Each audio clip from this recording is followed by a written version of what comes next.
আজকে রাতেই কিন্তু রয়েছে গুজরাট টাইটান্স এবং দিল্লি ক্যাপিটালসের মধ্যে ম্যাচ। এইবারের আইপিএলে দুটি দলই কিন্তু খুবই খারাপ খেলছে, দিল্লিও খারাপ খেলছে এবং গুজরাটও খারাপ খেলছে। সেই জন্য এই ম্যাচগুলো তাদের জন্য খুবই গুরুত্বপূর্ণ হতে চলেছে। এখন তাদের জন্য এই সব ম্যাচ কিন্তু ডু অর ডাই ম্যাচ, হারলে কিন্তু প্লে অফে যেতে পারবে না। এখন তাদেরকে সব ম্যাচ জিততে হবে, এই জন্য তারা সব ম্যাচ জেতার জন্য এখন খেলবে। আর দিল্লি এবং গুজরাটের প্লেইং 11 কেমন হতে পারে সেটাই ভিডিওতে বলবো। আর মানে দু দলের মধ্যে কে এগিয়ে রয়েছে সেটাও বলবো, পাল্লা কার ভারী সেটাও বলবো। দিল্লি এবং গুজরাটের মধ্যে এর আগে 3টে ম্যাচ হয়েছে, 2টো ম্যাচে কিন্তু জিতেছে গুজরাট টাইটান্স, একটা ম্যাচে দিল্লি কিন্তু একবার গুজরাটকে হারিয়েছিল আইপিএলে। তিনবারের মধ্যে গুজরাটকে কিন্তু হারানো মুশকিল, তাও কিন্তু একবার কিন্তু হারিয়েছিল গুজরাটকে দিল্লি ক্যাপিটালস। আর আজকের ম্যাচে আমার যতদূর মনে হচ্ছে, যেহেতু আহমেদাবাদের মাঠে খেলা, এই জন্য গিলের দল একটু হলেও এগিয়ে থাকবে আর দিল্লি একটু হলেও পিছিয়ে থাকবে। এটা যদি দিল্লির হোম গ্রাউন্ড হতো তাহলে দিল্লি অবশ্যই ফেভারিট হতো। আর এই দুই দলের একাদশ কেমন হতে পারে সেটা আমি পরে বলছি। আর গুজরাট আর দিল্লির মধ্যে আমি একটু রেকর্ড বলি যে রানের কীরকম হয়, রান কীরকম হয়েছে সেটা বলছে। আর আহমেদাবাদের পিচে যখন খেলা তখন কিন্তু একটা হাই স্কোরিং ম্যাচই হবে, হাই স্কোরিং ম্যাচই কিন্তু হয়তো হতে পারে। এখানে স্লো পিচ হয়তো দেবে না, ব্যাটিং উইকেটই হয়তো করবে এবং চেজই করতে চাইবে, যে টসে জিতবে সে হয়তো চেস করতে চাইবে সম্ভবত। আর দিল্লি এবং গুজরাটের মধ্যে 3টে ম্যাচ হয়েছে, আমি বলেছি 162 রান করেছে দিল্লি ক্যাপিটালস, 171 রান করেছে গুজরাট টাইটান্স। আর লোয়েস্ট স্কোর দিল্লি করেছে 157, গুজরাট করেছে 125। আর এইবারে গিল ছাড়া ভালো কেউ খেলার নেই, গিল যদি খেলতে পারে রান হচ্ছে, না হলে হচ্ছে না। আর গুজরাট রয়েছে এখন 6 নম্বরে, 3খানা জিতেছে 3টে হেরেছে, তাও এখন 4টে আর 4টে 8টা রয়েছে। 8টার মধ্যে অন্তত 5টা যদি জিততেই হবে, 5টা 6টা জিততেই হবে 8টার মধ্যে। আর দিল্লির পক্ষে বেশি চাপের, দিল্লির পক্ষে আরও বেশি চাপের, মানে দিল্লির পক্ষে সবই জিততে হবে, 7খানা জিততে হবে, 6খানা খেলেছে, মানে 8টার মধ্যে 7টা জিততে হবে, মানে খুবই কঠিন। 8টার মধ্যে 7টা জিততে হবে, যেটা খুবই কঠিন। দিল্লিকে এখন সব ম্যাচে জিততে হবে। আর গুজরাট টাইটান্সকেও সব ম্যাচে জেতার চেষ্টা করতে হবে। নেট রান রেট রয়েছে -0.637 গুজরাটের, দিল্লির হলো -0.975। 106 রানে কলকাতা নাইট রাইডার্সের বিপক্ষে হারলো না ওই দিল্লি ক্যাপিটালস, ওখানেই তো অনেকটা পিছিয়ে পড়েছিল দিল্লি ক্যাপিটালস। আর দিল্লি ক্যাপিটালসের প্লেইং 11-এর কথা যদি আসি, দিল্লি ক্যাপিটালসের প্লেইং 11-এ হয়তো কোনো পরিবর্তন করবে না। আগের ম্যাচে যারা যারা খেলেছিল তারাই হয়তো খেলবে, কুলদীপ, মুকেশ কুমার এরাই হয়তো খেলবে, কোনো পরিবর্তন হয়তো হবে না। আর গুজরাট টাইটান্সের প্লেইং 11-এ হয়তো পরিবর্তন হতে পারে, হয়তো এটাও হয়তো হতে পারে যে মিলার যদি সুস্থ হয়ে ফিরে আসে, মিলার হয়তো আসতে পারে।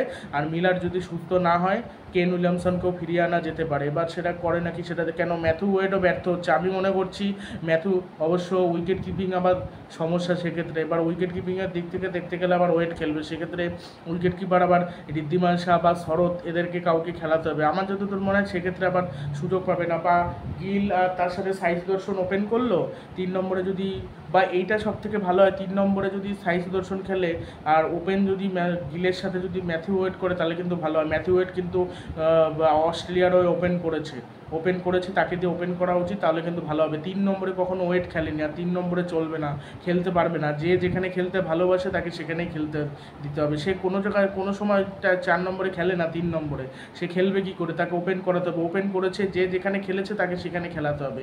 ওয়েট আর যদি গিল ওপেন করে, 3-এ যদি সাই সুদর্শন আসে, 4-এ আসলো যদি 4-এ ওই যে অভিনব মনোয়ার আসলো, 5-এ নাই শাহরুখ খান আসলো, তারপর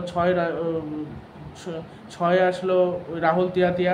4-5 নম্বরে এমন একটা প্লেয়ার দরকার ছিল যে ধরে খেলতে পারে।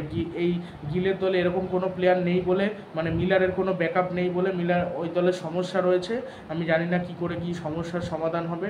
তবে সাই সুদর্শন এইবারের আইপিএলে মোটামুটি খেলেছে। গিল আর সাই সুদর্শন এই দুজনই বেস্ট ব্যাটার, আর কেউ খেলতেই পারেনি। আর সবাই ফ্লপ খেয়েছে। গিল 6 ম্যাচে 255 রান করেছে 51 অ্যাভারেজে, আর এদিকে সাই সুদর্শন 6টা ম্যাচে 226 রান করেছে 37 অ্যাভারেজে। আর খালিল আহমেদ দিল্লি ক্যাপিটালস রয়ে 6টা ম্যাচে কিন্তু 9টা উইকেট নিয়েছে, আর সেইভাবে বল করে উঠতে পারেনি। আর দিল্লির যদি কেউ সেরা ব্যাটার হয়ে থাকে সেটা হলো স্টাফস আর ঋষভ পান্ত, এই দুজনে একটু ভালো খেলেছে। ফ্রেশার একটা ম্যাচে ভালো খেললো। ওয়ার্নার আর পৃথ্বী শাও ভালোই খেলছে, 3টে ম্যাচে ভালোই রান টান করেছে। পৃথ্বী শাও ভালো খেলবে, পৃথ্বী শাও ওয়ার্নার হয়তো ওপেন করবে, 3 নম্বরে হয়তো ফ্রেশারকে খেলাবে, 4 নম্বরে ঋষভ পান্ত, 5-এ স্টাফস, এই তো 5জন সেরা। তারপর 6 হয়তো অক্সার প্যাটেল, 7 নম্বরে অভিষেক পোরেল, 8 নম্বরে হয়তো ইম্প্যাক্ট প্লেয়ার ব্যাটিংও নামাতে পারে, আবার নাও নামাতে পারে। তারপর কুলদীপ যাদব, খালিল আহমেদ, মুকেশ কুমার, এরা থাকবে। আর গুজরাট টাইটান্সে স্পেন্সার জনসনও সেইভাবে বল করে উঠতে পারছে না। তবে স্পেন্সার জনসন যেহেতু খারাপ করছে, যে লিটেলকে দেখলে আমি অবাক হব না। যে লিটেল দেখলাম বসে রয়েছে, যে লিটেলকে এখনও পর্যন্ত খেলাচ্ছে না, কেন খেলাচ্ছে না এটা বলা মুশকিল। যে লিটেলকে খেলালে কিন্তু ভালো হতো, যে লিটেল কিন্তু খেলেছে। আগের বছর যে খেলেনি তা না, বেশ কয়েকটা ম্যাচে খেলেছিল, বেশ কয়েকটা উইকেট নিয়েছে, ভালো করেছে, কিন্তু তাও তাকে খেলানো হচ্ছে না, তাও তাকে বসিয়ে রাখা হচ্ছে। কেন হচ্ছে আমি বুঝতে পারছি না। স্পেন্সার জনসনও যে ধারাবাহিকভাবে উইকেট নিচ্ছে এমন কিন্তু না। মোহাম্মদ শামি না থাকাটা গুজরাটের জন্য খুবই বাজে বিষয়। এই গত 2 বছর ভালো টিম নিয়ে জিতেছে, একবার কাপ নিয়েছে, একবার রানার্স আপ হয়েছে, ভালো টিম বলেই এবার একটু দুর্বল হয়ে গেছে, এই জন্য ভালো তারা করতে পারছে না, ফিল্ডিংটাও ভালো হচ্ছে না। তবে আমি গিলের ক্যাপ্টেন্সিতে মুগ্ধ হয়েছি, ভালোই করছে ক্যাপ্টেন্সি, তবে আশিস নাইরা বলে দিচ্ছে কিন্তু খারাপ ক্যাপ্টেন্সি করছে না। ঋষভ পান্তের ক্যাপ্টেন্সি আমার কোনো দিক দিয়ে ভালো লাগছে না। আগে যদি দিল্লি যেতে তাহলে খেলাটা জমে যাবে, তাহলে দিল্লিও রেসে চলে আসবে, প্লে অফের রেসে। এবার বেশ কয়েকটা দল রেসের জন্য করলে ভালো হবে, মানে রাজস্থান, কলকাতা এই দুটো দল তো যাবেই, মানে চেন্নাই, হায়দ্রাবাদ, গুজরাট, লখনৌ এরা সবাই মিলে চেষ্টা করুক ওই 2, 3 নম্বর আর 4 নম্বর জায়গার জন্য, তাহলে ভালো লাগবে। তাহলে এই কম্পিটিশানটা বা এই টুর্নামেন্টটা আরও জমজমাটপূর্ণ হয়ে উঠবে। প্রত্যেকে জেতার চেষ্টা যদি করে ভালো হবে। আর আরসিবির না জেতার চেষ্টা নেই, আরসিবির কথা বাদে দিলাম। আরসিবির কথা যতই বলবো ততই বলা মানে ততই খারাপ হবে আর কি, সেটাই বলছি। মানে আরসিবির কথা না বলাই ভালো। আরসিবি একমাত্র দল এইবারের আইপিএলে সব থেকে দুর্বল বোলিং লাইন আপ, মানে দিল্লির থেকেও যদি খারাপ বোলিং লাইন আপ হয়ে থাকে ওদের দল। আর আরেকটা জিনিস হতে পারে, অ্যান্ডিচ নকিয়ার পরিবর্তে অন্য একটা কোন বোলারকে দেখলাম খেলাচ্ছে, কোন বোলারকে যেন খেলালো দেখলাম, অ্যান্ডিচ নকিয়াকে দেখলাম খেলাচ্ছে। অ্যান্ডিচ নকিয়া খেলাচ্ছে না, মানে বেশিরভাগ মানে ইন্ডিয়ান প্লেয়ার খেলাচ্ছে, ওটাই হয়তো হবে। অ্যান্ডিচ নকিয়াকে ব্যাট করাবে না, ইন্ডিয়ান পেসারদেরই ভালো করতে হবে। আমি আগের দিন বুঝলাম না, লখনৌর বিরুদ্ধে দিল্লি যে খেললো, ওই ম্যাচে দিল্লি জিতলেও আমি দিল্লির বোলিং দেখে খুশি হতে পারিনি। দিল্লির বোলিং প্রথম দিকে কুলদীপ যাদব অসাধারণ বোলিং করে দিল, খালিলও মনে হয় একটা উইকেট নিয়েছিল, তারপরও পেসাররা কী করে মার খেয়ে যায়, মানে কুলদীপ আর অক্সার পেতে সবাই মার খেয়ে যাচ্ছে শেষ দিকে। ডেথ বোলিং তো ভালোই হচ্ছে না, মিডল ওভারে যারা আসছে মার খেয়ে যাচ্ছে, সঠিক ইয়র্কার করতে পারছে না, খুবই খারাপ লাগছে। এই দেখলাম হায়দ্রাবাদই সঠিকভাবে ইয়র্কার করছে, মানে প্যাট কামিন্স কোনোদিন ইয়র্কার করতে দেখিনি, এইবারের আইপিএলে ইয়র্কার করছে, টি নাটরাজনতে ইয়র্কার করছে, শুধু জয়দেব উনাদকার মার খাচ্ছে, ভুবনেশ্বর কুমার মার খাচ্ছে, এই দুটো প্লেয়ারই মার খাচ্ছে, কিন্তু আর বাকি দুটো প্লেয়ার কিন্তু ভালো বল করছে। আর দিল্লি ক্যাপিটালসের মুকেশ কুমার ইয়র্কার করতে পারে, কিন্তু ইয়র্কার করতে কী কষ্ট হয় আমি বুঝি না। আর আহমেদাবাদের পিচ স্লো করবে না যতদূর মনে হয়, এই পিচে আজকের ম্যাচে যে যদি গুজরাট ব্যাট করে 180 তো হবেই মিনিমাম, 180-85 রান হতে পারে।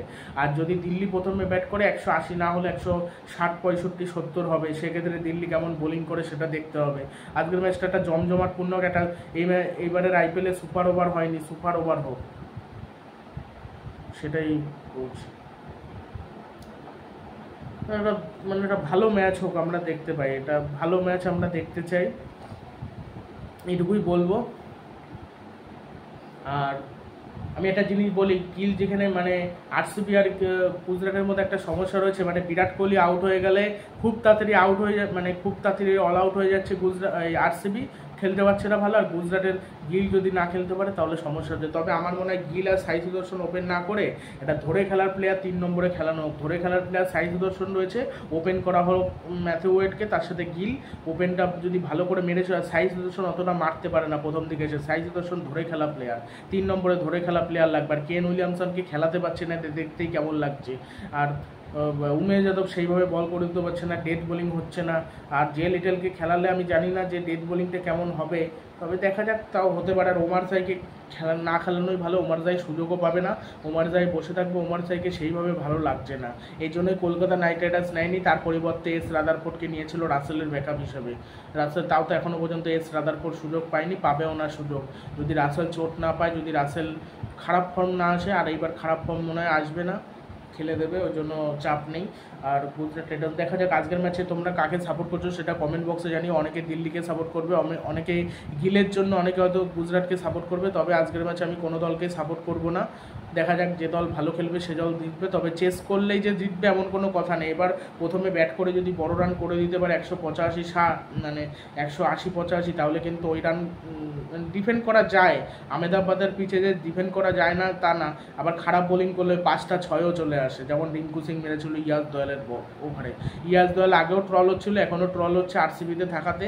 আরসিবির হয়ে প্রথমে ভালো বল করছিল, ভালো বল করা সত্ত্বেও তাকে বসিয়ে দেওয়া হলো, তারপর সে আবার খারাপ বল করলো। মানে একটা ভালো বল করলেও যে বসে থাকতে হয় এটা আরসিবি দলেই দেখা যায়। মানে ভালো বল করছে ওইদিকে তাকে বসিয়ে দেওয়া হচ্ছে কেন? আরসিবির প্লেয়ার, মানে আরসিবি দলে খেলছে তাই। মানে খুবই খারাপ লাগছে। আর গ্লেন ম্যাক্সওয়েল নিজে থেকেই বলেছে যে চোট টোট কিছুই নেই, নিজে খেলতে পারছে না, সেই জন্য নিজেই সরে গিয়েছে, নিজেই বলেছে আমি আর খেলতে রাজি না। আর এইবারের আইপিএলে মানে একমাত্র আরসিবি কোনো লড়াই করেনি। দিল্লি তাও চেন্নাইকে হারিয়েছে, লখনৌকে হারিয়েছে, দুটো বড় বড় টিমকে হারিয়েছে। কলকাতার বিরুদ্ধে ম্যাচ হারলেও তারা কিন্তু বড় দুখানা টিমকে হারিয়েছে, এটা কিন্তু মাথায় রাখতে হবে। গুজরাটও মোটামুটি খেলেছে, কিন্তু গুজরাট আরও ভালো খেলতে পারতো ধরে খেলার প্লেয়ার যদি থাকতো। মিলারের কোনো ব্যাকআপ নিতে পারলে ভালো হতো। মিলারের কোনো ব্যাকআপ নেই, ওই জন্য 5 নম্বরের সমস্যা হচ্ছে। মেরে খেলার প্লেয়ার তো রাশিদ খান ওরা রয়েছে, রাশিদ খান কিন্তু ধরে খেলার প্লেয়ার লাগবে। আবার এটাও করা যেতে পারে যে ম্যাথিউ ওয়েডকে ওপেন না করিয়ে ম্যাথিউ ওয়েড 3 নম্বরে খেললো, 4 নম্বরে খেলানো হলো, মানে ওপেন অন্য কাউকে দিয়ে করানো হলো। ওই কে আছে ওপেন করার মতো কেউ নেই, ওই সাইজু দর্শন নাই ওই ওয়েড, এই দুজনকে দিয়েই করা কিছু করা, সেইভাবেও খেলাতে পারবে না, এইভাবেই খেলাতে হবে। মানে গিলে সমস্যা হয়ে গেছে, মানে কোনো ব্যাকআপ প্লেয়ার নেই ঠিকঠাকভাবে। আর উমেশ যাদবের বিকল্প, আর মহিষ শর্মা প্রথম দিক দিয়ে ভালো বল করছিল, পরে আর ভালো বল করতে পারছে না, এই জন্য সমস্যা হয়ে গিয়েছে। বরঞ্চ খালিল এবার ভালো করছে দিল্লি ক্যাপিটালসের হয়ে। খালিল মুকেশ একটা ম্যাচে ভালো করলো, চেন্নাইয়ের বিপক্ষে 3 উইকেট নিয়েছিল 21 রানে, তারপর আবার চোটের জন্য খেলতে পারেনি, তারপর ভালো করতে পারছে না। আর কুলদীপ আর চাহালের মধ্যে কি, চাহাল যখন ভালো করে, ভালো করার পরও কিন্তু এক্সপেন্সিভ, অনেক মার খেয়ে যায়, কিন্তু কুলদীপ যখন ভালো বল করে তখন কিন্তু অতটা মার খায় না। এই জন্য কুলদীপ আর চাহালের মধ্যে কুলদীপ বেটার। বিরাট কোহলি যখন ক্যাপ্টেন ছিল তখন আবার চাহালকে বেশি পছন্দ করতো, আর রোহিত শর্মা যখন ক্যাপ্টেন হয়েছে কুলদীপকে বেশি পছন্দ করে। কুলদীপ আর চাহালের মধ্যে কুলদীপ একটু বেস্ট বোলার, কুলদীপের বলই বেশি স্পিন করে, তবে চাহালও খারাপ না। চাহাল যখন গুগলি বল করে তখন কিন্তু ভালো বল করে, যখন লেগ স্পিন বল করে তখনই মার খায়, ফ্লাইট দিলে মারও খায় আবার উইকেটও নেয়। ফ্লাইটটা দেয় বলেই মারটা খায়, কুলদীপের আবার ফ্লাইট দেওয়ার কোনো ব্যাপার নেই। Kuldeep wicket to wicket bowling করে অক্সার প্যাটেলের মতো, আবার মাঝে মাঝে লেগ স্পিন, আবার গুগলিটাও করে। আর অক্সার প্যাটেল আবার উইকেট টু উইকেট বোলিং করে, যাতে যার মতো টেনে টেনে বল করে, মানে ওই যেটা মিস করে উইকেট পায়, যেটা মিস করে না, ওই জন্য এইবারে আইপিএলে বোধহয় উইকেটও পায়নি সেরকম একটা।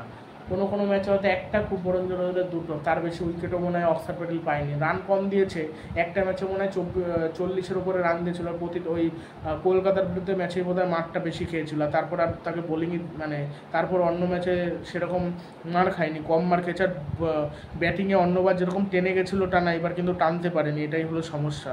অন্যবার টেনে যায় পুরো, এবার টানতেই পারেনি অক্সার প্যাটেল। এমনকি অক্সার প্যাটেল নিজে বলেছে যে আমি আইপিএল থেকে অনেক কিছু শিখতে পেরেছি, আইপিএলের জন্য আমি একজন ভালো ব্যাটারের মতো ব্যাট করতে পেরেছি। মানে ভালো ব্যাট করেছিল আগের বছর, এবার আর ব্যাট করতে পারি না। আর ওয়ার্নারের কাছ থেকে আজকে একটা ভালো ইনিংস চাই, ওয়ার্নার খেলতে পারছে না, বা পৃথ্বী শাওয়ের কাছ থেকে একটা বড় ইনিংস চাই। পৃথ্বী শাও 60-65 রান করছে, সেঞ্চুরি অবধি নিয়ে যেতে পারছে না সাই সুদর্শনের মতো।